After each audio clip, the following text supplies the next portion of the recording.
ಬೆಂಗಳೂರು ದಕ್ಷಿಣ ವಿಧಾನಸಭಾ ಕ್ಷೇತ್ರದ ಜಿಗಣಿ ಹೋಬಳಿಯ ಹಾರಗದ್ದೆ ಗ್ರಾಮದ ಸಮೀಪದಲ್ಲಿರುವ ಡಾಕ್ಟರ್ ರಾಜ್ಕುಮಾರ್ ಎನ್ಕ್ಲೇವ್ ಬಡಾವಣೆಯಲ್ಲಿ ಗ್ರಾಮಸ್ಥರ ಮತ್ತು ಭಕ್ತರ ಸಮ್ಮುಖದಲ್ಲಿ ಶ್ರದ್ಧಾ ಭಕ್ತಿಯಿಂದ ಜೀರ್ಣೋದ್ಧಾರಗೊಂಡ ಶ್ರೀ ಏಳುಮಂದಮ್ಮ ದೇವಿಯ ನೂತನ ದೇವಾಲಯ. ಇನ್ನು ಇತಿಹಾಸ ಪ್ರಸಿದ್ಧ ಶ್ರೀ ಏಳುಮಂದಮ್ಮ ದೇವಿ ದೇವಾಲಯದ ಜೀರ್ಣೋದ್ಧಾರ ಅಂಗವಾಗಿ ನೂತನ ಶಿಲಾ ವಿಗ್ರಹ ಪ್ರತಿಷ್ಠಾಪನೆ ಹಾಗೂ ನೂತನ ವಿಮಾನ ಗೋಪುರದ ಬ್ರಹ್ಮ ಕಳಸ ಪ್ರತಿಷ್ಠಾಪನೆ ಹಾಗೂ ದೇವಾಲಯದ ಉದ್ಘಾಟನೆ ಮತ್ತು ಡಾಕ್ಟರ್ ರಾಜ್ಕುಮಾರ್ ಎನ್ಕ್ಲೇವ್ ಬಡಾವಣೆಯ ಉದ್ಘಾಟನಾ ಕಾರ್ಯಕ್ರಮವು ಗ್ರಾಮಸ್ಥರ ಮತ್ತು ಭಕ್ತರ ಸಮ್ಮುಖದಲ್ಲಿ ಸಡಗರ ಸಂಭ್ರಮದಿಂದ ನೆರವೇರಿತು. ಇನ್ನು ಶ್ರೀ ಏಳುಮಂದಮ್ಮ ದೇವಿ ದೇವಾಲಯಕ್ಕೆ ತನ್ನದೇ ಆದ ಇತಿಹಾಸವಿದ್ದು, ರೈತರು ತಮ್ಮ ಹೊಲ ಮತ್ತು ಗದ್ದೆಗಳಲ್ಲಿ ಫಸಲನ್ನು ಕೊಯ್ಯುವ ಸಂದರ್ಭದಲ್ಲಿ ಮೊದಲಿಗೆ ಶ್ರೀ ಏಳುಮಂದಮ್ಮ ದೇವಿಗೆ ಪೂಜೆ ಸಲ್ಲಿಸುತ್ತಿದ್ದರು ಎಂಬುವ ಇತಿಹಾಸವಿದೆ. ಇನ್ನು ಇತಿಹಾಸ ಪ್ರಸಿದ್ಧ ಶ್ರೀ ಏಳುಮಂದಮ್ಮ ದೇವಿ ದೇವಾಲಯದ ಜೀರ್ಣೋದ್ಧಾರ ಅಂಗವಾಗಿ ಸ್ವಾಮಿಗೆ ಪಂಚಾಮೃತ ಅಭಿಷೇಕ, ಕಲತತ್ವ ಹೋಮ, ಮಹಾಪೂರ್ಣಾಹುತಿ, ಕುಂಭಾಭಿಷೇಕ ಸೇರಿದಂತೆ ಹಲವು ವಿಶೇಷ ಪೂಜಾ ಕಾರ್ಯಕ್ರಮಗಳು ಗ್ರಾಮಸ್ಥರ ಮತ್ತು ಭಕ್ತರ ಸಮ್ಮುಖದಲ್ಲಿ ಶಾಸ್ತ್ರೋತ್ತರವಾಗಿ ನೆರವೇರಿತು. ಇನ್ನು ಕಾರ್ಯಕ್ರಮದ ದಿವ್ಯ ಸಾನ್ನಿಧ್ಯವನ್ನು ನಿಟ್ಟೂರಿನ ಶ್ರೀ ನಾರಾಯಣ ಗುರು ಮಹಾಸಂಸ್ಥಾನದ ಪರಮ ಪೂಜ್ಯ ಶ್ರೀ ರೇಣುಕಾನಂದ ಮಹಾಸ್ವಾಮಿಗಳು ವಹಿಸಿದ್ರು. ಇನ್ನು ಕಾರ್ಯಕ್ರಮದಲ್ಲಿ ಹಾರಗದ್ದೆ ವೆಂಕಟೇಶ್, ರಾಜಣ್ಣ, ಜಯಣ್ಣ, ಮಂಜುನಾಥ್, ಹಾರಗದ್ದೆ ನಟರಾಜ್, ಎಂಬಿಐ ನಾಗರಾಜ್, ರಾಜಶೇಖರ್ ರೆಡ್ಡಿ, ಸುರೇಶ್ ರೆಡ್ಡಿ, ರಾವೆಲ್ಲ ರಾಮಕೃಷ್ಣ, ಹಾರಗದ್ದೆ ಅಕ್ಷಯ್, ರಮೇಶ್, ಮುತ್ತಣ್ಣ, ಮುನಿಸ್ವಾಮಿ, ರಾವಣ, ಲಕ್ಷ್ಮಣ, ಹೊಮೇಗಾ, ಮಂಜುನಾಥ್, ಅಶ್ವಥ್, ತೋಯ, ಜಾಕ್ಷ, ಶ್ರೀನಿವಾಸ್, ಈಡಿಗ ಸಂಗದ ಶಿವಕುಮಾರ್, ದುಷ್ಯಂತ್, ರಾಮೋಹಳ್ಳಿ ಪ್ರಕಾಶ್, ಆಶ್ರಿತಾ, ಡೆವಲಪರ್ಸ್ನ ಮುರಳಿ ರೆಡ್ಡಿ, ಕಿರಣ್ ರೆಡ್ಡಿ, ಬಾಬು ಮತ್ತು ಡಾಕ್ಟರ್ ರಾಜ್ಕುಮಾರ್ ಬಡಾವಣೆಯ ನಿವಾಸಿಗಳು ಮತ್ತು ಭಕ್ತರು ಭಾಗವಹಿಸಿದರು.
ಉದ್ಘಾಟನೆ ಕಾರ್ಯಕ್ರಮವನ್ನು ಹಮ್ಮಿಕೊಂಡಿದ್ವಿ.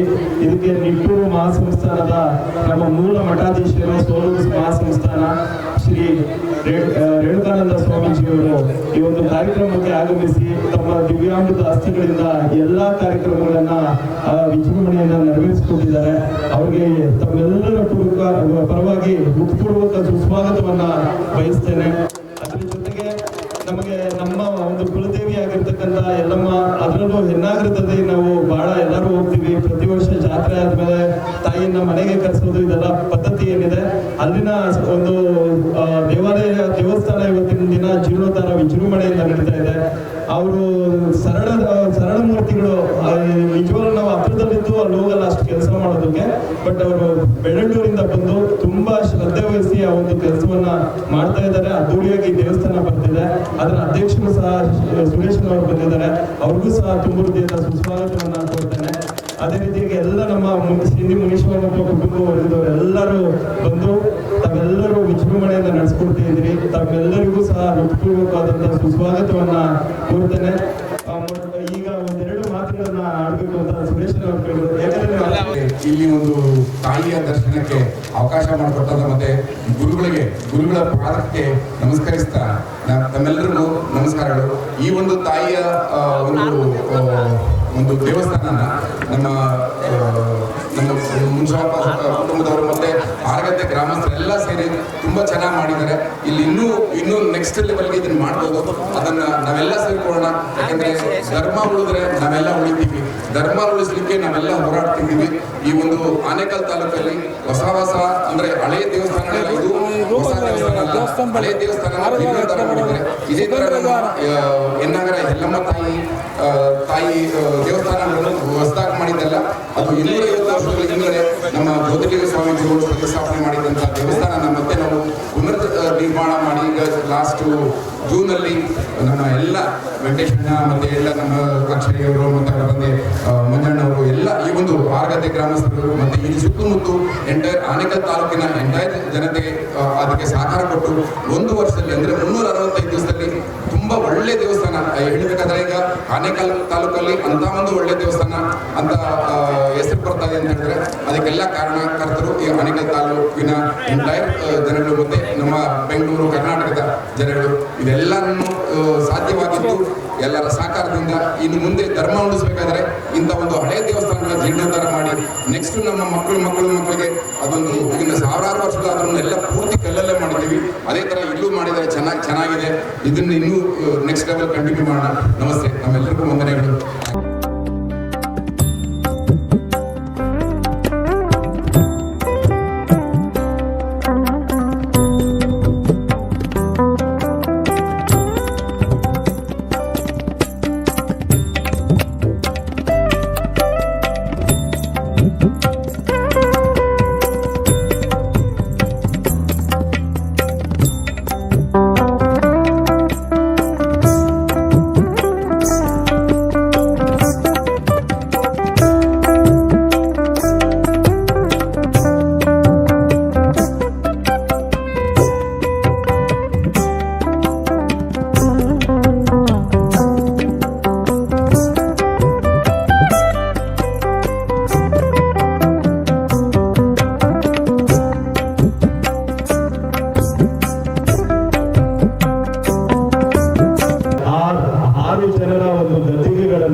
ಇನ್ನೊಂದು ಉಲ್ಲೇಖ ಅಂದ್ರೆ ನಮ್ಮ ಒಂದು ಗಂಗಾಪುರಿ ಗ್ರಾಮ ಏನಿದೆ ಇದು ಬ್ರಾಹ್ಮಣರನ್ನ ಹೊಂದಿದಂತಹ ಒಂದು ಗ್ರಾಮವಾಗಿತ್ತು. ಸಂಸ್ಕೃತ ಭಾಷೆಯಲ್ಲಿ ಏನು ಆರೋವರ್ ಅಂತ ಕರೀತಾರೆ, ಅದನ್ನ ಆರೋವರ್ ಗದ್ದೆ ಆರುಗದ್ದೆಯಾಗಿ ಕಾಲಕ್ರಮೇಣ ಆಗಿದೆ. ಅಂತ ಒಂದು ಪುಣ್ಯ ಸ್ಥಾನದಲ್ಲಿ ಎಲ್ಲಾ ದೇವಸ್ಥಾನಗಳು ಸಹ ನೆಲೆಗೊಂಡಿದೆ. ಅದರಲ್ಲಿ ಮುಖ್ಯವಾಗಿ ಪ್ರಧಾನವಾಗಿ ನಮ್ಮ ಗ್ರಾಮದೇವರು ಶ್ರೀ ಭೂನೀಳ ಸಮೇತ ಚೆನ್ನಕೇಶವ ಸ್ವಾಮಿ ದೇವಾಲಯ. ಶ್ರೀ ಭೂನೀಳ ಸ್ವಾಮಿ ಚೆನ್ನಕೇಶವ ದೇವಾಲಯವನ್ನ ಹೊಯ್ಸಳರು ಅದನ್ನ ಸ್ಥಾಪನೆ ಮಾಡಿರ್ತಾರೆ. ಅಲ್ಲಿ ಒಬ್ಬ ನಮ್ಮ ಗ್ರಾಮದಲ್ಲಿ ಕವಿ ಲಕ್ಷ್ಮಣ ಕವಿ ಎಂಬತಕ್ಕಂಥವರು ಸಹ ಜನ್ಮವನ್ನ ತಾಳಿರ್ತಾರೆ. ಆ ಲಕ್ಷ್ಮಣ ಕವಿಯವರು ತಮಗೆ ಏನು ಬುದ್ಧಿ ಇರಲ್ಲ ಅಂತ ಸಂದರ್ಭದಲ್ಲಿ ಚೆನ್ನಕೇಶ್ವರ ಸ್ವಾಮಿ ದೇವಾಲಯದಲ್ಲಿ ಧ್ಯಾನಕ್ಕೆ ಮಗ್ನರಾದಂತಹ ಸಂದರ್ಭದಲ್ಲಿ ಇವರ ಆಶೀರ್ವಾದದಿಂದ ಅವರು ಮುಂದೆ ಕವಿಗಳಾಗ್ತಾರೆ. ಅವರು ನಮ್ಮ ಕನ್ನಡ ಸಾಹಿತ್ಯ ಪರಂಪರೆಯಲ್ಲಿ ಒಬ್ಬ ಕವಿಯಾಗಿ ಉಳ್ಕೊಂಡು ಚೆನ್ನನ ನೀತಿ ಕನ್ನಡ, ಅದೇ ರೀತಿಯಾಗಿ ಚೆನ್ನಕೇಶ್ವರ ಸ್ವಾಮಿಯ ದೇವರ ಹೆಸರಿನಲ್ಲಿ ಸಾಕಷ್ಟು ಸಾಹಿತ್ಯಗಳನ್ನ ರಚನೆ ಮಾಡಿರ್ತಾರೆ. ಇದೆಲ್ಲವನ್ನ ಮತ್ತೆ ನಾವು ಈಗ ಇತಿಹಾಸಗಳನ್ನ ತಲೆ ಹಾಕಬೇಕು, ಇದೆಲ್ಲ ಒಂದು ಡಾಕ್ಯುಮೆಂಟರಿ ಮಾಡಬೇಕು ಅಂತ ಹೇಳಿ ನಮ್ಮ ನಿವೃತ್ತ ಪೊಲೀಸ್ ಅಧಿಕಾರಿ ಕೆ ಕಿಶೋರಣ್ಣ ಅವರು ಮತ್ತೆ ಅವರ ಸಂಘಟಕರೆಲ್ಲ ಸೇರಿ ಇದನ್ನ ಒಂದು ಡಾಕ್ಯುಮೆಂಟರಿ ಮಾಡ್ತಾ ಇದ್ದೀವಿ. ಇಂಥ ಒಂದು ಸ್ಥಳದಲ್ಲಿ ರಾಜರಾಜೇಶ್ವರಿ, ಏಳುಮಲ್ಲಮ್ಮ, ಅದೇ ರೀತಿಯಾಗಿ ನಮ್ಮ ಬಸವೇಶ್ವರ ಸ್ವಾಮಿ, ಮಾರಮ್ಮ ಮರಿಯಮ್ಮ ದೇವಿ, ಹಾಗೆ ಆಂಜನೇಯ ಸ್ವಾಮಿ, ಗಣೇಶ, ಮತ್ತೆ ಮೊನ್ನೆ ಇಲ್ಲಿ ಶಿವ ಈಶ್ವರ ದೇವಾಲಯ, ಈ ಎಲ್ಲಾ ದೇವಾಲಯಗಳನ್ನ ಸಹ ಮಾಡಿದ್ದಾರೆ. ಇನ್ನು ಚಿಕ್ಕಮರಿಯಮ್ಮ ತಾಯಿ ದೇವಾಲಯವನ್ನು ಸಹ ಅಭಿವೃದ್ಧಿಗೊಳಿಸಿದೆ. ಶಂಭಪ್ಪ ದೇವಸ್ಥಾನ ಮಾಡಿದ್ದಾರೆ, ಮುನೇಶ್ವರ ಇದೆ, ಆವಲ ಗಂಗಮ್ಮ ಇದೆ, ಹಾಗೂ ಸುಬ್ರಾಯನ ಗುಡಿ, ಇವೆಲ್ಲ ಇದಾವೆ. ಇವೆಲ್ಲ ಏನಂದ್ರೆ ಪ್ರತಿಯೊಂದು ಹಬ್ಬದ ಆಚರಣೆಗಳಲ್ಲಿ ಹೀಗೆ ಒಂದೊಂದು ವಿಶೇಷತೆಯನ್ನು ಹೊಂದಿರತಕ್ಕಂಥ ದೇವಾಲಯಗಳನ್ನ ಸೃಷ್ಟಿ ಮಾಡಲಾಗಿದೆ. ಯಾವುದೇ ಒಂದು ದೇವಸ್ಥಾನಗಳು ಮಾಡ್ಬೇಕಾದ್ರೂ ಯಾರಿಗೂ ಸ್ವಾರ್ಥಗಳಿರೋಲ್ಲ, ನಿಸ್ವಾರ್ಥವಾಗಿ ಎಲ್ಲರೂ ಕೈ ಜೋಡಿಸಿ ಮಾಡ್ತೀವಿ. ಈ ಒಂದು ಲೇಔಟ್ ಆಕ್ಚುಲ್ ಆಗಿ 2003-2002 ಕಂಪ್ಲೀಟ್ ಆಗಬೇಕಾಗಿತ್ತು. ಆಗಿದ್ರೆ ಇಷ್ಟು ಚೆನ್ನಾಗಿ ಬರ್ತಾ ಇರಲಿಲ್ಲ. ಅದು ಬಹುಶಃ ಅಡೆತಡೆಗಳಿಂದ ಸ್ವಲ್ಪ ತಡ ಆಗಿದ್ದರಿಂದ ಸುಸಜ್ಜಿತವಾದಂತಹ ದೇವಸ್ಥಾನ ನಿರ್ಮಾಣ ಆಯಿತು. ಸ್ಟಾರ್ಟಿಂಗ್ ಅಲ್ಲಿ ನಾನು ರಾಜೇಂದ್ರಪ್ಪ ಎಲ್ಲ ಸೇರಿ ಇದನ್ನ ಆರಂಭ ಮಾಡಿದ್ವಿ. ಬಟ್ ಆಮೇಲೆ ನಮ್ಮ ಮದುವೆ ಮತ್ತೆ ನಾನು ಸ್ವಲ್ಪ ಇಲ್ಲೇ ಬಂದೆ. ಆಗ ನಮ್ಮ ರಾಜೇಂದ್ರಪ್ಪ, ರಮೇಶ್ವರ ಅವರು, ಹಾಗೆ ಮುದ್ದಣ್ಣ ಅವರು, ರಾಮಣ್ಣ ಅವರು, ಲಕ್ಷ್ಮಣ ಅವರು ಇವರೆಲ್ಲ ಸೇರಿಕೊಂಡು ಈ ಒಂದು ಏಕಾಗ್ರತೆಯಿಂದ ನಿಂತ್ಕೊಂಡು ಈ ಒಂದು ದೇವಸ್ಥಾನ ಸುಸಜ್ಜಿತವಾಗಿ ಶ್ರಮಿಸಿದ್ದಾರೆ. ಅದಕ್ಕೆ ನಮ್ಮ ವೆಂಕಟೇಶ್ ಅವರು, ಶ್ಯಾಮಳಪ್ಪ ಅವರು, ಮತ್ತೆ ಜಯಣ್ಣಪ್ಪ ಅವರು, ಹಾಗೆ ನಮ್ಮ ಎಲ್ಲ ನಮ್ಮ ಮುನಿಯಪ್ಪ ತಾತ ಅವರ ಕುಟುಂಬದವರು ಇರ್ಬೋದು, ಮುನಿಯಮ್ಮ ತಾತ ಅವರ ಕುಟುಂಬದವರು ಇರ್ಬೋದು, ಎಲ್ಲರೂ ಸಹ ಸಹಕಾರ ಕೊಟ್ಟಿದ್ದಾರೆ. ಅವರೆಲ್ಲರಿಗೂ ಮತ್ತೊಮ್ಮೆ ನಾನು ತುಂಬ ಹೃದಯದ ಕೃತಜ್ಞತೆಗಳನ್ನ, ಧನ್ಯವಾದಗಳನ್ನ ಅರ್ಪಿಸ್ತೇನೆ. ಅದೇ ರೀತಿಯಾಗಿ ಏಳುಮಲ್ಲಮ್ಮ ಅಂತ ಹೇಳಿದಾಗ ನನಗೆ ಒಬ್ಬ ಶಿಲ್ಪಿನ ಇಲ್ಲಿ ಕರ್ಕೊಂಡ್ಬಂದಿದೆ, ತೋರಿಸ್ದೆ, ಏನಿದು ಏಳುಮಲ್ಲಮ್ಮ ಅಂದ್ರೆ ಅಂತ ನನ್ನೇ ಪ್ರಶ್ನೆ ಮಾಡಿದ್ರು. ನಾನಂದ್ರೆ ಚಿಕ್ಕದು 7 ತಲೆಬಿಟ್ಟಿರ್ಬೋದು, ಸೊ ಅದೇ ಇರ್ಬೋದು ಏಳುಮಲ್ಲಮ್ಮ, 7 ದೇವ್ರಿಗೆ ಇಟ್ಟಿದ್ದಾರೆ ಅಂತ. ಸರ್ ಅದರ ವಿಶೇಷತೆ, ಇದು ವಿಶೇಷತೆ ಇನ್ನೊಂದಿದೆ ನೋಡಿ, ನಿಮಗೆ ಮರ ಬುಡದಲ್ಲಿ ನಿಮಗೆ ನೋಡಿ ಬೇರು ಒಣಗ್ತಾ ಇದೆ, ಅದು ಒಣಗಿದ್ರು ಮರ ಬಿಡಲ್ಲ. ಯಾಕೆ ಅಂದ್ರೆ ಇನ್ನೊಂದ್ ಕಡೆ ಚಿಗುರ್ತಾ ಇದೆ. ಸೊ 7 ಬೇರನ್ನ ಚಿಗುರಿಸ್ತಿದೆ ಅದು. ಹಾಗಾಗಿ ಆ ಮರದಲ್ಲಿ ದೇವರಿದೆ, ಹಾಗಾಗಿ ನಿಮ್ಮ ಹಿರಿಯರು ಇಲ್ಲಿ ಪೂಜೆ ಮಾಡ್ತಾ ಇದ್ದಾರೆ ಅಂತಂದು ತಿಳಿಸಿದ್ರು ಶಿಲ್ಪಿಗಳು. ಇದೇ ರೀತಿಯಾಗಿ ಒಂದೊಂದು ಕ್ಷೇತ್ರ ಅಂತಂದಾಗ ಅದು ಅಷ್ಟು ಸುಲಭವಾಗಿ ಸಾಮಾನ್ಯವಾಗಿ ಆಗಲ್ಲ. ಈ ಒಂದು ಪವಿತ್ರ ಕ್ಷೇತ್ರದಲ್ಲಿ, ಈ ಒಂದು ಪುಣ್ಯ ಕ್ಷೇತ್ರದಲ್ಲಿ ಪುಣ್ಯ ಕಾರ್ಯವನ್ನು ಮಾಡಿದಂಥ ಸಂದರ್ಭದಲ್ಲಿ ನಾವು ಯಾರಾದ್ರೂ ಕರಿಬೇಕು, ಈ ಒಂದು ದೇವಸ್ಥಾನವನ್ನ ಅದ್ದೂರಿಯಾಗಿ ಉದ್ಘಾಟನೆ ಮಾಡಬೇಕು ಅಂತಂದು ಪಾಪ ನಮ್ಮ ರಾಜಕಾರಣದವರು ಬಹಳಷ್ಟು ಬಾರಿ ಹೇಳಿ ಅವರು ಒಂದು ಕೊಟ್ಟಿದ್ದ ಇವತ್ತೊಂದು ದಿನ ಒಂದು ಕಾಲ ಕೂಡಿ ಬಂತು. ಅದೇ ರೀತಿಯಾಗಿ ಈ ಒಂದು ದಿನ ನಮ್ಮ ನಿಟ್ಟೂರು ಮಹಾಸಂಸ್ಥಾನದ ಪೀಠಾಧಿಪತಿಗಳಾದಂತಹ ಶ್ರೀ ರೇಣುಕಾನಂದ ಸ್ವಾಮಿಗಳನ್ನ ಕೇಳ್ಕೊಂಡಾಗ ಅವರು ತುಂಬ ಹೃದಯದಿಂದ ಇಲ್ಲಪ್ಪ ನಾನು ಬಂದೇ ಬರ್ತೀನಿ, ನಮ್ಮ ಸಮಾಜದವರು ನೀವೆಲ್ಲ ನಿಮ್ಮ ಕುಟುಂಬದಲ್ಲಿ ಸೇರ್ ಮಾಡ್ತಿದ್ದೀವಿ ಅಂತ ಒಪ್ಪಿ ಅವರು ಈ ದಿನ ಬರಲಿಕ್ಕೆ ಬಂದು ಈ ದಿನ ಎಲ್ಲರಿಗೂ ಆಶೀರ್ವಾದ ಮಾಡಿ ದೇವಸ್ಥಾನವನ್ನ ಉದ್ಘಾಟನೆ ಮಾಡಿದ್ದಾರೆ. ಅವರಿಗೆ ತುಂಬ ಹೃದಯದ ವಂದನೆಗಳನ್ನ ನಾನು ಎಲ್ಲ ನಮ್ಮ ಮುಸ್ಲಿಂ ಸಲ್ಲಿಸ್ತೇನೆ. ಅವರು ಚಿತ್ರದುರ್ಗದ ನಾಟಕ ಕಳಿಸಿ ಒಂದು ಪಾಠ ಪ್ರವಚನಗಳನ್ನ ತಮ್ಮ ವಿದ್ಯೆಯನ್ನು ಕಲಿಸಿ ನಮ್ಮ ಗುರುಗಳಾಗಿ, ನಮ್ಮ ಸೂರ್ಯದ ಶ್ರೀಗಳಾಗಿ ಮಾಡಿದರು. ನಂತರ ಶ್ರೀಗಳು ಅವರದೇ ಆದ ಒಂದು ಮಠವನ್ನ ಗತಿಗೆ ಅಂದ್ರೆ ಶಿವಮೊಗ್ಗ ಅರಸೀಕೆರೆ ಎಂಬ ಹಳ್ಳಿ, ಅದು ತಿಪ್ಪಪೇಟೆ ಹತ್ರ ಇದೆ. ಅಲ್ಲಿ ಸುಮಾರು 4 ಎಕರೆ ಜಮೀನನ್ನ ಒಂದು ದಾನಿಗಳು ದಾನ ಮಾಡ್ತಾರೆ. ಈ ದಾನದಲ್ಲಿ ಬಂದಂತ ಜಮೀನಿನಲ್ಲಿ ಅವರು ಹೋಗಿ ಸ್ವಂತ ಖರ್ಚಿನಲ್ಲಿ ಅದಕ್ಕೆ ಅಂಬರೀಶ್ ಅವರು ಬಹಳ ಸಹಕಾರ ಕೊಟ್ಟಿದ್ದಾರೆ ಅಂತ ಅವರು ತಿಳಿಸ್ತಾ ಇದ್ದಾರೆ. ಇಲ್ಲೇ ಹೋಗೋಣ ಅಂಬರೀಶ್ ಅವರನ್ನ ಅವರು ಜ್ಞಾಪಕ ಮಾಡ್ಕೊಡ್ತಾರೆ. ಅವರು ಈ ದೊಡ್ಡ ಮಠ ಕಟ್ಟಿದ್ದಾರೆ. ನಾನು ಅಲ್ಲಿ ಹೋಗಿದ್ದೆ. ಸುಮಾರು ದೇವಸ್ಥಾನ ಇದೆ, ಅಲ್ಲಿ ಶಾಲೆ ಪ್ರಾರಂಭ ಮಾಡಿದ್ದಾರೆ, ರಾಸುಗಳನ್ನು ಸಾಕಿದ್ದಾರೆ, ಹಸುಗಳನ್ನ ಸಾಕಿ ಅದನ್ನ ಪೋಷಣೆಯನ್ನು ಸಹ ಮಾಡ್ತಾ ಇದ್ದಾರೆ. ಮತ್ತೆ ಆ ಭಾಗದ ಜನಗಳಿಗೆ ತುಂಬಾ ಚಿರಪರಿಚಿತರಾಗಿ ಅವರು ತಮ್ಮ ಸೇವೆಯನ್ನ ಶ್ರೀಗಳು ಸಲ್ಲಿಸ್ತಾ ಇದ್ದಾರೆ. ಈಗ ಸಮುದಾಯ ಭವನ ಸಹ ಅಲ್ಲಿ ಒಂದು ಅವರು ನಿರ್ಮಿಸಿದ್ದಾರೆ.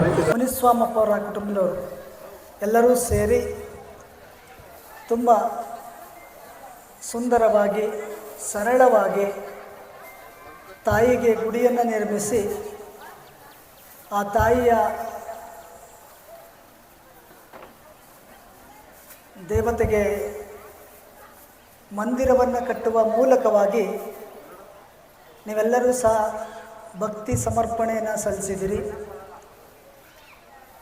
ಆ ತಾಯಿ ನಮ್ಮ ಕುಲವನ್ನು, ನಮ್ಮ ಮಕ್ಕಳಿಗೆ ಉತ್ತಮವಾದಂಥ ಸಂಸ್ಕಾರವನ್ನು, ಶಿಕ್ಷಣವನ್ನು ಕೊಡಲಿ ಎನ್ನುವಂಥ ಪ್ರಾರ್ಥನೆಯನ್ನು ತಾಯಿಯಲ್ಲಿ ಮಾಡಿಕೊಂಡು ಇದರ ಇತಿಹಾಸವನ್ನು ಅಕ್ಷಯವರು, ನಮ್ಮ ಜಯಣ್ಣನವರು ತಿಳಿಸ್ಕೊಟ್ರು.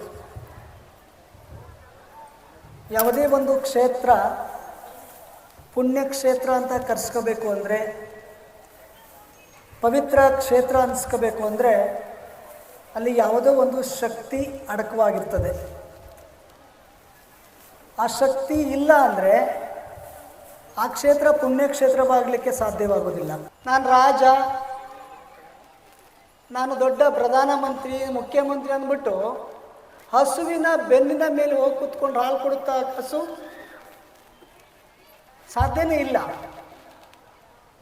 ಹಸುವಿನ ಕಾಲನ್ನ ಬುಡದಲ್ಲೇ ಕೂತ್ಕೋಬೇಕು ನಾವು ಆ ಹಾಲನ್ನು ಕರಿಬೇಕು ಅಂದರೆ. ಎಷ್ಟು ವಿಚಿತ್ರ ಇದೆ ನೋಡಿ, ನಿಸರ್ಗ ದೇವರು ಹೇಗೆ ಇಟ್ಟಿದ್ದಾನೆ ನೋಡಿ. ಹಸುವಿನ ಕಾಲ ಬಳಿ ನಾವು ಕುತ್ಕೊಂಡು ಹಾಲನ್ನು ಕರೆದ್ರೆ ಮಾತ್ರ ನಮಗೆ ಅಮೃತ ಸಿಗಲಿಕ್ಕೆ ಸಾಧ್ಯ, ಅವ್ರು ಯಾರೇ ಆಗಿರಲಿ. ಅದೇ ರೀತಿ ಹಸುವಿನ ಆ ಕೆಚ್ಚಲಿನಲ್ಲಿ ಹೇಗೆ ಹಾಲು ಬರ್ತದೋ ಹಾಗೆ ಯಾವುದೋ ಒಂದು ಶಕ್ತಿ, ಅವ್ಯಕ್ತವಾದಂಥ ಶಕ್ತಿ ಎಲ್ಲೋ ಒಂದು ಕಡೆ ಒಂದು ಕಾಲದಲ್ಲಿ ನಮ್ಮ ತಾತನಿಗೋ ಮುತ್ತಾತನಿಗೋ ಅಥವಾ ನಮ್ಮ ಜನ್ರೇಷನ್, ಹಿಂದಿನ ಜನ್ರೇಷನ್ಗೆ ಅದು ಗೋಚರ ಆಗಿರ್ತದೆ. ಆ ಶಕ್ತಿಯನ್ನು ಕಂಡಿರ್ತಾರೆ. ಆ ಶಕ್ತಿಯನ್ನು ಒಂದು ವಿಗ್ರಹದ ರೂಪದಲ್ಲೋ, ಮರದ ರೂಪದಲ್ಲೋ, ಯಾವುದೋ ಒಂದು ರೂಪದಲ್ಲಿ ನಾವು ಪೂಜೆಯನ್ನು ಮಾಡಿಕೊಂಡು ಬಂದಿರ್ತೀವಿ. ಅದೇ ಪರಂಪರೆಯನ್ನು ಮುಂದುವರಿಸ್ಕೊಂಡು ಬಂದು ಇವತ್ತು ನಾವೆಲ್ಲರೂ ಸಹ ಆರ್ಥಿಕವಾಗಿ ಸಬಲರಾಗಿದ್ದೀವಿ. ಇವತ್ತು ಯಾರೂ ಸಹ ಅಷ್ಟೊಂದು ನಮ್ಮ ತಂದೆ ಅಥವಾ ಮುತ್ತಾತ, ನಮ್ಮ ಹಿಂದಿನವರು 2-3 ತಲೆಮಾರಿನ ಜನ ಅನುಭವಿಸಿದಂಥ ಕಷ್ಟಗಳು ನಾವು ಅನುಭವಿಸ್ತಾ ಇಲ್ಲ. ಇವತ್ತು ನಮ್ಮನ್ನು ದೇವರು ಚೆನ್ನಾಗಿಟ್ಟಿದ್ದಾನೆ. ಅವರೆಲ್ಲ ಕೇವಲ ಜೀವನವನ್ನು ಮಾಡಲಿಕ್ಕೋಸ್ಕರವಾಗಿ, ಬದುಕನ್ನು ಕಟ್ಕೊಳ್ಳಿಕ್ಕೋಸ್ಕರವಾಗಿ, ಊಟಕ್ಕೋಸ್ಕರ ದುಡಿತಿದ್ರು. ಊಟಕ್ಕೋಸ್ಕರ ಅಷ್ಟೇ, ಬೇರೆ ಇನ್ನೇನಿಲ್ಲ. ಇವತ್ತು ನಮಗೆ 10 ಕನಸುಗಳಿದ್ದಾವೆ, 10 ಬಯಕೆಗಳಿದ್ದಾವೆ. ಅವೆಲ್ಲವನ್ನು ನಾವು ನೋಡ್ತಾ ಇದ್ದೀವಿ. ಆದರೆ ಅವತ್ತು ನಮ್ಮ ಹಿರಿಯರು ತುಂಬ ಕಷ್ಟವನ್ನು ಅನುಭವಿಸ್ಕೊಂಡು ಬಂದಂಥವರು, ಬಹಳ ಸಲ ಸಹನಶೀಲರವರು. ನಮ್ಮ ಮಕ್ಕಳು ಚೆನ್ನಾಗಿರಬೇಕು, ನಮ್ಮ ಮಕ್ಕಳು ಸಮಾಜದಲ್ಲಿ ಒಳ್ಳೆಯ ಹೆಸರು ಗಳಿಸಬೇಕು ಅಂದ್ಬಿಟ್ಟು ತಂದೆ ತಾಯಿಗಳಾದವರು ತಮ್ಮ ಜೀವನವನ್ನು ಶ್ರಮಿಸ್ತಾರೆ, ಸವಿಸ್ತಾರೆ. ಅವರು ಕಷ್ಟವನ್ನು ಪಟ್ಟು ನಮ್ಮನ್ನು ಓದಿಸ್ತಾರೆ. ಅವರ ಶ್ರಮ ಇದೆಯಲ್ಲ, ಅವರ ಶ್ರಮ ಇವತ್ತು ನಾವು ಊಟ ಮಾಡ್ತಾ ಇದ್ದೀವಿ. ಅವರು ಕಷ್ಟದಲ್ಲೇ ಬದುಕಿ, ಕಷ್ಟದಲ್ಲೇ ಜೀವನವನ್ನು ಸವಿಸಿ ಮರೆಯಾಗಿ ಹೋಗಿದ್ದಾರೆ. ಆದರೆ ಅವರ ಶ್ರಮ ಇದೆಯಲ್ಲ, ಅವರ ಕಷ್ಟ ಇದೆಯಲ್ಲ, ಅದು ಇವತ್ತು ನಮ್ಮನ್ನು ಇಷ್ಟೊಂದು ಉತ್ತಮವಾದಂಥ ಜೀವನವನ್ನು ಮಾಡ್ತಿದ್ದೀವಿ ಅಂದರೆ ಅವರ ಶ್ರಮ ಅನ್ನೋದನ್ನು ನಾವು ಯಾವತ್ತೂ ಮರಿಬಾರ್ದು. ಬಹಳ ಸಂತೋಷ ಆಯಿತು ಇಲ್ಲಿಗೆ ಬಂದ ತಕ್ಷಣ ಡಾಕ್ಟರ್ ರಾಜ್ಕುಮಾರ್ ಬಡಾವಣೆ ಅನ್ನೋದನ್ನು ಕಂಡು ಬಹಳ ಸಂತೋಷ ಆಯಿತು, ಬಹಳ ಹೆಮ್ಮೆ ಅನಿಸ್ತು. ಯಾಕೆ ಅಂದರೆ ಡಾಕ್ಟರ್ ರಾಜ್ಕುಮಾರ್ ಅವರು ಈ ಜಗತ್ತಿಗೆ ಒಂದು ಅಮೂಲ್ಯವಾದಂಥ ರತ್ನ. ಆ ರತ್ನ ಈ ಸಮಾಜದಲ್ಲಿ ಜನಿಸಿದೆಯಲ್ಲ ಅನ್ನೋದೇ ನಮ್ಮೆಲ್ಲರ ಪುಣ್ಯ, ಭಾಗ್ಯ. ಅಂತ ಅವರ ಹೆಸರನ್ನು ಇಟ್ಟು ಇವತ್ತು ಒಂದು ಬಡಾವಣೆಯನ್ನು ನಿರ್ಮಿಸಿ ಒಂದು ಉತ್ತಮವಾದಂಥ ಕಾರ್ಯಕ್ಕೆ ನೀವೆಲ್ಲರೂ ಸಹ ಕೈ ಹಾಕಿದ್ದೀರ. ನಾವೆಲ್ಲ ಜೀವನ ಮಾಡ್ತೀವಿ. ದೇವರು ನಮ್ಗೆ ಎಷ್ಟು ಕೊಟ್ಬಿಟ್ಟಿದ್ದಾನೆ ಅಂದರೆ ಎಷ್ಟು ಕೊಡಬೇಕಾಗಿತ್ತೋ ಅಷ್ಟನ್ನು ಮೀರಿ ಕೊಟ್ಬಿಟ್ಟಿದ್ದಾನೆ. ಜಾಸ್ತಿ ಆಗ್ಬಿಟ್ಟಿದೆ ನಮಗೆ. ಆ ಜಾಸ್ತಿ ಆಗಿರೋ ಪರಿಣಾಮ ಏನಪ್ಪ ಅಂತಂದರೆ ಇವತ್ತು ಸಂಪತ್ತಿದೆ, ನಮಗೆ ಬೇಕಾದಷ್ಟಿದೆ, ಪರಮಾತ್ಮ ಕೊಟ್ಟಿದ್ದಾನೆ. ಆದರೆ ಸಮಾಧಾನ ಇಲ್ಲ, ಶಾಂತಿ ಇಲ್ಲ, ನೆಮ್ಮದಿ ಇಲ್ಲ. ಆದರೆ ಅವತ್ತು ನಮ್ಮ ತಂದೆ, ನಮ್ಮ ಮುತ್ತಾತ ಅಂತ ಏನು ಹೇಳ್ತೀನಲ್ಲ, ಅವರು ಕೇವಲ ಕೆಲವೇ ರೂಪಾಯಿ ಇಲ್ಲ, ಆಗ ಕಾಸು ಪೈಸೆ ಲೆಕ್ಕದಲ್ಲಿ ಜೀವನವನ್ನು ದುಡಿಮೆಯನ್ನು ಮಾಡ್ತಿದ್ರಂಥವ್ರು. ನಮಗಿಂತಲೂ ಸುಖವಾಗಿದ್ದರು, ಅವರು ನಮಗಿಂತಲೂ ಆನಂದವಾಗಿದ್ದರು. ಯಾಕೆ ಅಂದರೆ ಅವತ್ತು ಕೂಡು ಕುಟುಂಬಗಳಿದ್ದೋ, ಎಲ್ಲರೂ ಸಹ ಒಳ್ಳೆಯ ಮನಸ್ಸಿನಿಂದ ದುಡಿತಾ ಇದ್ದರು, ಜೀವನ ಮಾಡ್ತಾಯಿದ್ರು. ಆ ಕುಟುಂಬದಲ್ಲಿ ಇನ್ನೂ ಒಂದು ಗೌರವ ಇರ್ತಿತ್ತು. ಎಲ್ಲರೂ ಸಹ ಸುಖವಾದಂಥ ಜೀವನವನ್ನು ಕನಿಷ್ಠ 75ರಿಂದ 100 ವರ್ಷ ಅವರು ಬದುಕೊಂಡು ಬರ್ತಾಯಿದ್ರು. ಆ ಪರಂಪರೆ ಇವತ್ತು ನಮಗೆ ಮುಂದುವರಿಬೇಕು ಅಂದರೆ ನಾವು ಒಂದಷ್ಟು ಜಾಗೃತರಾಗಬೇಕು. ಅವರೆಲ್ಲ ಯಾಕೆ ಈ ಪರಂಪರೆಯನ್ನು ನಮಗೆ ಹಾಕ್ಕೊಟ್ಟು ಹೋಗಿದ್ದಾರೆ ಅಂದರೆ ದೇವರು, ಧರ್ಮ ಇವೆಲ್ಲ ನಮ್ಮ ಜೀವನದಲ್ಲಿ ಶಾಂತಿ, ನೆಮ್ಮದಿಯನ್ನು, ಸಂತೃಪ್ತಿಯನ್ನು ಕೊಡುವಂಥ ಸನ್ಮಾರ್ಗಗಳು ನಮ್ಮ ಹಿರಿಯರು ಹಾಕ್ಕೊಟ್ಟಿರೋದು. ಇವೆಲ್ಲ ಸಂಪತ್ತಿನಿಂದಲೇ ಸುಖವಾಗಿರ್ತೀನಿ ಅಂತ ನನಗಿದ್ರೆ ಈ ಜಗತ್ತಿನಲ್ಲಿರುವಂಥ 25% ಜನ ಸುಖವಾಗಿರ್ಬೋದಾಗಿತ್ತು. ಆದರೆ ಅದು ಸುಖವನ್ನು ಕೊಡೋದಿಲ್ಲ. ಅದಕ್ಕೆ ಒಂದು ಕಡೆ ಹೇಳ್ತಾರೆ, ನಮಗೆ ಬಹಳ ಮುಖ್ಯವಾಗಿ ಬೇಕಾಗಿರೋದು ಸಂತೃಪ್ತಿ, ಸಹನೆ. ಕೆಂಡದ ಮಳೆಗರೆವಲ್ಲಿ ಉದಕವಾಗಿರಬೇಕು ಅಂತ ಹೇಳ್ತಾರೆ. ಕೆಂಡದ ಮಳೆಗರೆವಲ್ಲಿ ಉದಕವಾಗಿರಬೇಕು, ಅಗ್ನಿ ಪ್ರಳಯವಾದಲ್ಲಿ ವಾಯುವಿನಂತಿರಬೇಕು. ಅಗ್ನಿ ಪ್ರಳಯವಾದಲ್ಲಿ ವಾಯುವಿನಂತಿರಬೇಕು. ಬೆಂಕಿಯ ಮಳೆ ಭೂಮಿಗೆ ಬೀಳ್ತಾ ಇದೆ ಅಂತ ಇಟ್ಕೊಳ್ಳಿ. ಆ ಬೆಂಕಿಯ ಮಳೆ ನಮಗೆ ತಾಗಬಾರ್ದು ಅಂದರೆ, ಆ ಬೆಂಕಿನೇ ನಂದಬೇಕು ಅಂದರೆ ನಾವು ಹೇಗೆ ಜೀವಿಸ್ಬೇಕು ಅಂದರೆ ನೀರು ಬೆಂಕಿಯನ್ನು ನಂದಿಸ್ಬಿಡುತ್ತೆ. ಎಷ್ಟೇ ಮಳೆ ಬಂದರೂ, ಅಲ್ಲ ಎಷ್ಟೇ ಬೆಂಕಿಯ ಮಳೆ ಬಂದರೂ ನೀರು ಮುಂದೆ ಆ ಮಳೆ ಏನೂ ನಡೆಯೋದಿಲ್ಲ, ಆಟ ನಡೆಯೋದಿಲ್ಲ. ಹಾಗೆ ನಮ್ಮ ಬದುಕು ಯಾವ ರೀತಿಯಾಗಿ ಸಹನಶೀಲವಾಗಿರಬೇಕು ಅಂದರೆ ಉದಕದಂತಿರಬೇಕು. ಈ ಜಗತ್ತಿನಲ್ಲಿ ನಾವೆಲ್ಲ ಒಂದಲ್ಲ ಒಂದು ಉದ್ದೇಶಗಳನ್ನು ಇಟ್ಕೊಂಡು ಜೀವನವನ್ನು ಮಾಡ್ತಾ ಇದ್ದೀವಿ. ಇಷ್ಟೊಂದು ಸುಖವಾಗಿದ್ದೀವಿ, ನಾವು ಸಂತೋಷವಾಗಿದ್ದೀವಿ ಅಂದರೆ ಯಾರೋ ಪುಣ್ಯಾತ್ಮರು ಅವರು ಹೋರಾಟ ಮಾಡಿದ್ರ ಫಲವಾಗಿ ನಾವು ಇವತ್ತು ಇಷ್ಟೊಂದು ಸುಖವಾಗಿರೋದು. ನಾರಾಯಣ ಗುರುಗಳು 18ನೇ ಶತಮಾನದಲ್ಲಿ ಈ ಸಮಾಜಕ್ಕೆ ಒಂದು ದೊಡ್ಡ ಹೋರಾಟವನ್ನು ಮಾಡಿ ನಮಗೆ ಆರ್ಥಿಕ, ಧಾರ್ಮಿಕ ಸ್ವತಂತ್ರವನ್ನು ತಂದುಕೊಟ್ರು. ಇವತ್ತು ನೋಡಿ, ದೇವಸ್ಥಾನವನ್ನು ನೀವು ಕಟ್ಟಿದ್ದೀರಿ, ದೇವಸ್ಥಾನವನ್ನು ಪೂಜೆ ಮಾಡ್ತೀರಿ. ಆದರೆ 18ನೇ ಶತಮಾನದಲ್ಲಿ ದೇವಸ್ಥಾನ ಕಟ್ಟೋದಿರಲಿ, ದೇವಸ್ಥಾನದ ದೇವರ ದರ್ಶನ ಮಾಡಬೇಕು ಅಂದರೆ 3 ಕಿಲೋಮೀಟರ್ ದೂರದಲ್ಲಿ ಕೈ ಮುಗಿಬೇಕಾಗಿತ್ತು. ಅಂತಹ ವಾತಾವರಣ ಒಂದು ಕಾಲದಲ್ಲಿತ್ತು. ಇನ್ನು ಶಿಕ್ಷಣ ಕಲಿಯಂತೂ ಬಹಳ ದೂರ. ಇಷ್ಟೇ ಯಾಕೆ, ಮೈ ಮೇಲೆ ಪೂರ್ಣ ಬಟ್ಟೆಯನ್ನು ಧರಿಸುವಂಥ ಸ್ವತಂತ್ರ ನಮ್ಗೆ ಯಾರಿಗೂ ಇರಲಿಲ್ಲ. ಅಂತಹ ಕಾಲ ಅದು. 18ನೇ ಶತಮಾನದಲ್ಲಿ ಈಳವ ಸಮುದಾಯ ಕೇರಳದಲ್ಲಿ ಇಷ್ಟೊಂದು ಅನಾಗರಿಕವಾದಂತಹ ವ್ಯವಸ್ಥೆಯನ್ನು ಹೊಂದಿತ್ತು. ಆ ಸಂದರ್ಭದಲ್ಲಿ ಸ್ವಾಮಿ ವಿವೇಕಾನಂದರನ್ನ ಸಂಪರ್ಕ ಮಾಡಿ ಸಮಾಜದವರು ಡಾಕ್ಟರ್ ಪಲ್ಪು ಅಂತ, ನಮ್ಮ ಸಮಾಜ ಇಷ್ಟೊಂದು ಶೋಷಣೆಯನ್ನು ಅನುಭವಿಸ್ತಾ ಇದೆ, ಈ ಶೋಷಣೆಗೆ ಏನು ಪರಿಹಾರ ಅಂತ ಕೇಳಿದಾಗ ಅವರು ಹೇಳ್ತಾರೆ, ಈ ಶೋಷಣೆಗೆ ಪರಿಹಾರ ಒಬ್ಬ ಸಂತನಿಂದ ಮಾತ್ರ ಸಾಧ್ಯ.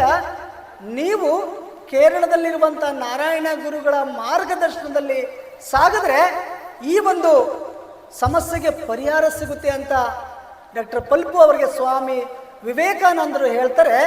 ಅದೇ ರೀತಿಯಾಗಿ ಕೇರಳ 18ನೇ ಶತಮಾನದಲ್ಲಿ ನಾರಾಯಣ ಗುರುಗಳ ಒಂದು ಆದರ್ಶಗಳನ್ನು, ತತ್ವಗಳನ್ನು, ಹೋರಾಟಕ್ಕೆ ಮನ್ನಣೆಯನ್ನು ಕೊಟ್ಟಿದ್ದರ ಪರಿಣಾಮವಾಗಿ ಇವತ್ತು ಕೇರಳ ರಾಜ್ಯ ಶೈಕ್ಷಣಿಕವಾಗಿ ಮುನ್ನಡೀತು, ಧಾರ್ಮಿಕವಾಗಿ ಮುನ್ನಡೀತು. ಅವತ್ತೇನು ಬಟ್ಟೆ ಹಾಕಕ್ಕೆ ಸ್ವತಂತ್ರ ಇರಲಿಲ್ಲ, ಶಿಕ್ಷಣ ಕಲಿಯುವಂಥ ಸ್ವತಂತ್ರ ಇರಲಿಲ್ಲ. ಒಬ್ಬ ಸಂತ ಮನಸ್ಸು ಮಾಡಿದ್ದಕ್ಕೆ ಇವತ್ತು ಕೇರಳ ರಾಜ್ಯ ಶಿಕ್ಷಣದಲ್ಲಿ ಮೊದಲನೇ ಸ್ಥಾನಕ್ಕೆ ಬಂದಿದೆ ಅಂದರೆ ಅದಕ್ಕೆ ನಾರಾಯಣ ಗುರುಗಳು ಮೂಲ ಕಾರಣ ಅನ್ನೋದನ್ನು ನಾವು ಯಾರು ಸಹ ಮರಿಬಾರದು. ಶಿಕ್ಷಣ ಅವರು ಆಲೋಚನೆ ಮಾಡಿದ್ರು, ಈ ಸಮಾಜವನ್ನು, ಈ ಮನುಕುಲವನ್ನು ಹೇಗೆ ರಕ್ಷಣೆ ಮಾಡಬೇಕು, ಯಾವ ರೀತಿಯಾಗಿ ಈ ಸಮುದಾಯವನ್ನು ಮೇಲೆತ್ತಬೇಕು ಅಂತ ಆಲೋಚನೆ ಮಾಡಿದಾಗ ಅವರಿಗೆ ಬಂದಿದ್ದು ಒಂದೇ, ಶಿಕ್ಷಣ ಮಾತ್ರ ಈ ಮನುಕುಲದ ಮಾನವರನ್ನು ಸನ್ಮಾರ್ಗದಲ್ಲಿ ಕೊಂಡೊಯ್ಯಲಿಕ್ಕೆ ಸಾಧ್ಯ, ಜೀವನ ಮಟ್ಟವನ್ನು ಸುಧಾರಿಸಲಿಕ್ಕೆ ಶಿಕ್ಷಣ ಮಾತ್ರ ಸಾಧ್ಯ ಅಂತ ಅವ್ರು ತಿಳ್ಕೊಂಡು ಅವರು ನಾವು ಪೂಜಿಸುವಂಥ ದೇವಸ್ಥಾನಗಳನ್ನು ಸರಳವಾಗಿ ಕಟ್ಟಿ ದೇವಸ್ಥಾನದ ಪ್ರಾಂಗಣಗಳನ್ನೇ ಶಿಕ್ಷಣ ಕೇಂದ್ರಗಳನ್ನಾಗಿ ಮಾಡಿ ಶಿಕ್ಷಣದಲ್ಲಿ ಎಲ್ರಿಗೂ ಸಹ ಪ್ರಾಬಲ್ಯ ಮೆರೆಯುವಂತೆ ಮಾಡ್ತಾರೆ. ಹಾಗಾಗಿ ಇವತ್ತು ಕೇರಳ ಸಾಕ್ಷರತೆಯಲ್ಲಿ ಮೊದಲನೇ ಸ್ಥಾನ ಬಂದಿದೆ.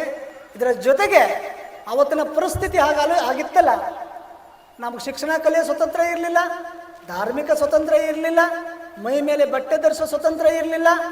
ಇಷ್ಟೊಂದು ಹೀನಾಯವಾಗಿದ್ದಂಥ ಸಮಾಜ ನಾರಾಯಣ ಗುರುಗಳ ಒಂದು ಶ್ರಮದಿಂದ, ಹೋರಾಟದಿಂದ 100 ವರ್ಷಗಳ ನಂತರದಲ್ಲಿ, 50-60 ವರ್ಷಗಳ ನಂತರದಲ್ಲಿ ಅದೇ ಕೇರಳ ರಾಜ್ಯವನ್ನು ನಮ್ಮ ಈಳವ ಸಮಾಜದ, ಈಡಿಗ ಸಮಾಜದವರು ಮುಖ್ಯಮಂತ್ರಿಗಳ ಆಳ್ವಿಕೆ ನಡೆಸ್ತಾರೆ ಅಂದರೆ ಅದಕ್ಕೆ ನಾರಾಯಣ ಗುರುಗಳು ಮಾಡಿದಂಥ ಸಂಘಟನೆ.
ದಿನ ಏಳುಮಂದಮ್ಮ ದೇವಾಲಯದ ಉದ್ಘಾಟನೆ ತುಂಬ ಶ್ರದ್ಧಾಭಕ್ತಿಯಿಂದ ನೆರವೇರಿದೆ.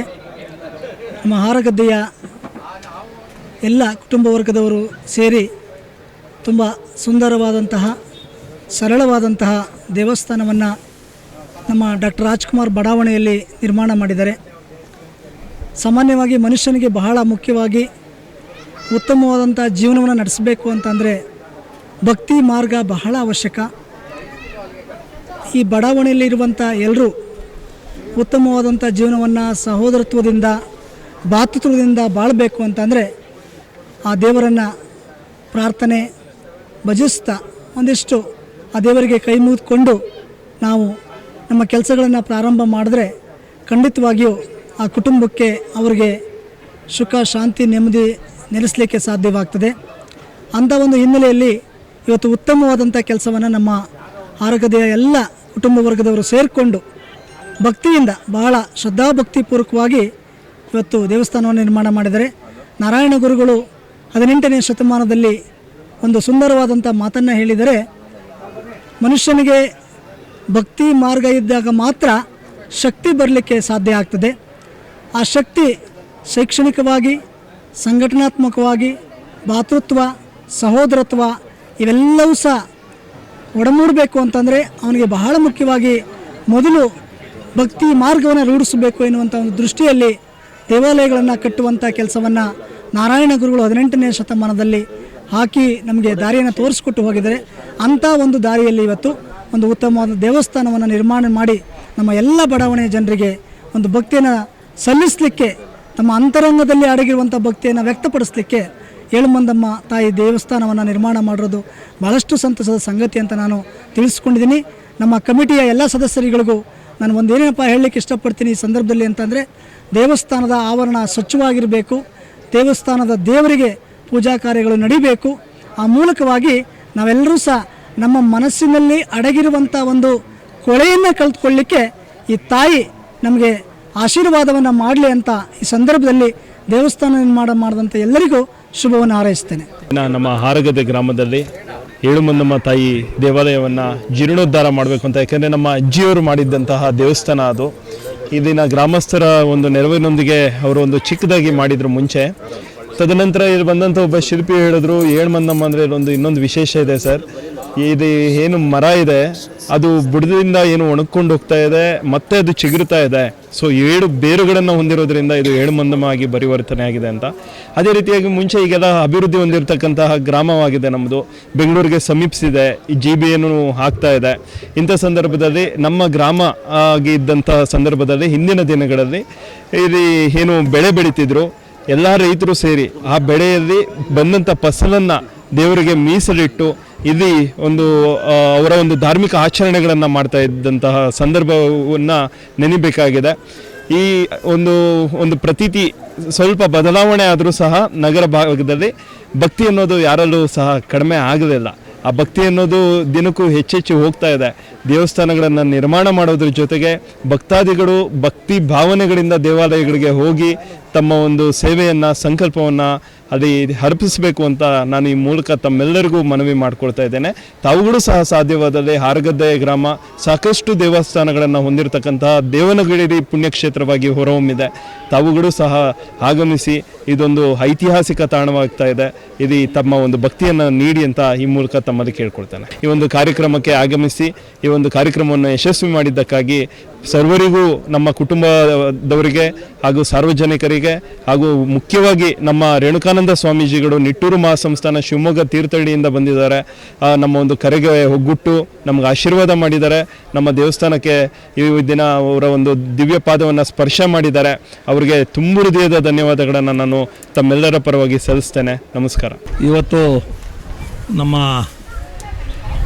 ಶೇಂದಿ ವೇಮಣ್ಣನವ್ರ ಕುಟುಂಬದವರಿಂದ ಹಿಡಿದು ಅವ್ರ ಕಡೆ ಮನುಷ್ಯಪ್ಪನವ್ರ ಅವರ ಕುಟುಂಬದವರ ಎಲ್ಲ ಇಲ್ಲಿ ಜಮೀನು. ಇದು ಇಲ್ಲಿ ಒಂದು ಏಳುಮಂದಮ್ಮನ ದೇವಸ್ಥಾನ ಅಂತ. ಇಲ್ಲಿನ ಈ ಭಾಗದಲ್ಲಿರ್ತಕ್ಕಂಥ ರೈತರೆಲ್ಲ ಯಾವುದೇ ಒಂದು ಬೆಳೆ ಮಾಡಬೇಕಾದ್ರೂ ಆ ಪೂಜೆ ಮಾಡ್ತಾಯಿದ್ರು. ಬೆಳೆ ಬರಬೇಕಾದ್ರೆ ತದನಂತರ ಒಂದು 4-5 ಸರಿ ಪೂಜೆ ಮಾಡ್ಕೊಂಡು ಬರ್ತಾಯಿದ್ರು. ಇದು ಹಾಗೇ ಉಳ್ಕೊಂಡಿತ್ತು. ಈ ಲೇಔಟ್ ಆಡಿದಂಥ ಸಂದರ್ಭದಲ್ಲಿ ಈ ದೇವಸ್ಥಾನ ಇಲ್ಲೊಂದು ಅಭಿವೃದ್ಧಿ ಮಾಡಬೇಕು ಅಂತ ಆ ಕುಟುಂಬದವರೆಲ್ಲ ಶೇಂದಿ ಮುನ್ಷಾಪ್ನವ್ರ ಕುಟುಂಬದವರೆಲ್ಲ ಸೇರಿಕೊಂಡು ಊರು ಡೆವಲಪ್ ಆಗಿದೆ, ಇದು ಡೆವಲಪ್ ಆಗಿದೆ, ಒಂದು ದೇವಸ್ಥಾನ ಮಾಡಬೇಡಲ್ಲ ಇದಕ್ಕೆ ಅನ್ನೋ ಒಂದು ಕಲ್ಪನೆನ ಇಟ್ಕೊಂಡು ಇಲ್ಲೇನು ಮಾಡಿದ್ರು ಈ ಒಂದು ದೇವಸ್ಥಾನವನ್ನು ಇವತ್ತು ನಿರ್ಮಿಸಿದ್ದಾರೆ. ವಿಶೇಷವಾಗಿ ಅವ್ರ ಕುಟುಂಬದವ್ರಿಗೆ ಇಲ್ಲಿ ಭಾಗವಹಿಸಿರ್ತಕ್ಕಂಥ ನಮ್ಮ ಹಿರಿಯ ನಾಯಕರಾದಂಥ ನಾಗರಾಜಣ್ಣವರು ಸ್ವಾಮೀಜಿಯವರು ಆಗಮಿಸಿದ್ದಾರೆ. ಎಲ್ರಿಗೂ ಸಹ ಮೊನ್ನೆ ತಾನೇ ಇಲ್ಲಿ ಒಂದು ಲೇಔಟಲ್ಲಿ ವಿನಾಸ್ ಕೌಂಟಿಯಲ್ಲಿ ನಮ್ಮೂರಲ್ಲಿ ಈಶ್ವರನ ದೇವಸ್ಥಾನ ಇಲ್ಲ.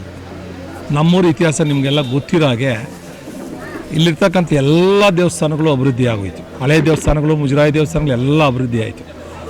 ಮೊನ್ನೆ ತಾನೇ ಶಂಭುಲಿಂಗೇಶ್ವರ ದೇವಸ್ಥಾನ ಇತ್ತು, ನಮ್ಮ ಕಾಲೋನಿಯವರು ಅದನ್ನು ಕೇಳಿದ್ದಾರೆ. ಇನ್ನೊಂದು ಕಾವೇರಮ್ಮನ ದೇವಸ್ಥಾನ, ಅದು ಇತ್ತೀಚಿನ ದೇವಸ್ಥಾನ, ಆದರೂ ಅದನ್ನು ರಿನೋವೇಷನ್ ಮಾಡಿಬಿಡ್ರಪ್ಪ ಅಂತ ಹೇಳಿದ್ದೀವಿ. ಎಲ್ಲ ದೇವಸ್ಥಾನಗಳಾಗಿದೆ. ನಮ್ಮ ಹಿರಿಯರಿಗಂತ ನಾವು ಧನ್ಯವಾದ ಹೇಳಬೇಕು. ನಮ್ಮೂರಲ್ಲಿ ಏನಪ್ಪ ಅಂದರೆ ರಾಜಕಾರಣ ಬಂದ ನೋಡಿ, ಇವಾಗ ಒಂದು ಸ್ಕೂಲು ಸ್ಟೇಟ್ಸ್ ಕಂಪ್ನಿಯವ್ರ ಸ್ಕೂಲು ಉದ್ಘಾಟನೆಗೆ ಓಟ್ ಬಂದ್ವಿ, ಎಲ್ಲರೂ ಸೇರಿದ್ವಿ. ಮೊನ್ನೆ ಪಂಚಾಯತಿ ಕಟ್ಟಡ ಸೇರಿದ್ವಿ, ಎಲ್ಲರೂ ಇದು ಮಾಡಿದ್ವಿ. ನಮ್ಮ ಹಿರಿಯರು ನಮ್ಗೆ ಅದನ್ನೇ ಮಾರ್ಗದರ್ಶನ ಮಾಡ್ಕೊಂಬಂದಿದ್ದಾರೆ. ಏನಂತಂದರೆ ಆಟ, ರಾಜಕಾರಣ ಅನ್ನೋದೊಂದು ಆಟ.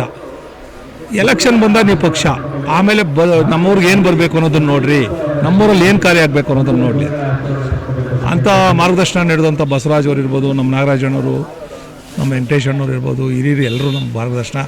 ಈ ಊರಿನ ಹಿರಿಯರು ಅವನ್ನೆಲ್ಲರೂ ಈ ಸಂದರ್ಭದಲ್ಲಿ ನೆನೆಸ್ತಾ ಇಂಥ ಒಂದು ಒಳ್ಳೆಯ ಕಾರ್ಯಗಳು ಆಗ್ತಾ ಇರಲಿ. ಇವೆಲ್ಲ ಆಗ್ತಾ ಇದ್ರೇ ಸಮಾಜದಲ್ಲಿ ನೆಮ್ಮದಿ, ಶಾಂತಿ ಇರ್ತದೆ ಅಂತ ಹೇಳ್ತಾ ಎಲ್ರಿಗೂ ಇಂಥ ಸಂದರ್ಭದಲ್ಲಿ ವಂದನೆಗಳು ಸಲ್ಲಿಸ್ತೀನಿ. ಡೆವಲಪ್ಮೆಂಟ್ ಮಾಡಿದಂಥವ್ರು ಮುರಳಿ ರೆಡ್ಡಿ ಅಂತ, ಅವರು ನಿಜವಾಗ್ಲೂ ಹೇಳ್ತೀನಿ, ಆ ಮನುಷ್ಯ ನಾನು ಸಾಕಷ್ಟು ಡೆವಲಪರ್ಗಳು ನೋಡಿದ್ದೀನಿ. ಆ ಥರ ಮನುಷ್ಯ ಏನು ಕೊಟ್ಟರೆ ಆ ಮಾತು, ಈ ದೇವಸ್ಥಾನ ಮಾಡೋವಾಗ ಹೇಳ್ದ, ನೀವೇನು ಕೊಡ್ತೀರ ನಾನು ಕೊಡ್ತೀನಿ, ನೀವು ಮಾಡಿ ಅಂತ ಹೇಳ್ದ ಪಾಪ. ಅದೇ ರೀತಿ ನಡ್ಕೊಂಡವ್ರೆ. ಈ ಜೊತೆಯಲ್ಲಿ ಲೇಔಟು ರಾಜ್ಕುಮಾರ್ ಬಡಾವಣೆ ಅಂತ ಹೆಸರಿಟ್ಟು ಲೇಔಟ್ ಮಾಡಿದಂಥ ಸಂದರ್ಭದಲ್ಲಿ ಭಾಳ ಸ್ವಚ್ಛವಾಗಿ ನೀಟಾಗಿ, ಇದ್ರ ಪಕ್ಕದಲ್ಲಿ ನೀವು ವಿನಾಸ್ ಕೌಂಟಿ ನೋಡ್ಬೋದು, ಹಾಳು ಮಾಡಿ ಕೊಟ್ಟರುವಾಗ. ಕೆಲವರು ನೋಡಿ ಯಾರೂ ಶಾಶ್ವತ ಅಲ್ಲ, ಅವ್ರು ಮಾಡಿದ ಕೆಲಸ ಶಾಶ್ವತ.